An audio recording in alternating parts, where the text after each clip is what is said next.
आज Odisha आसुचंती Paris Olympics bronze पदक विजेता भारतीय हॉकी टीम भुवनेश्वर में पहुंचवा पर खेलाड़ी को विपुल स्वागत संबर्धना दिया। ब्रोंज विजेता भारतीय हॉकी दल को संबर्धित करेंगे राज्य सरकार। एथिपाई व्यापक व्यवस्था करा जायछि। आज मध्याह्न 12:30 भारतीय हॉकी दल भुवनेश्वर विमानबंदर में पहुंचब। सेठारु एक विशाल रोड शो रे आसिबे कलिंग स्टाडियम। परवर्ती समय लोकसभा भवन कन्वेंशन सेंटर रे हॉकी खिलाड़ी को संबर्धित करेंगे मुख्यमंत्री मोहन चरण मांझी।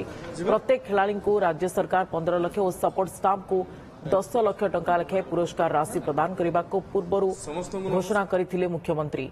ओडिशा हॉकी तारका अमित रोहिदास को 4 कोटी पुरस्कार देवा को घोषणा करथिले। ब्रोंज मेडल जीतिबा परे खिलाड़ी को फोन करी शुभेच्छा जणाइथिले मुख्यमंत्री। ओडिशा भारतीय हॉकी दलर प्रायोजक रहिछि। 1928 मसीह प्रथम थर करी हॉकी टीम ओलंपिक खेली एवं प्रथम थर करे स्वर्ण पदक लाभ करथिले।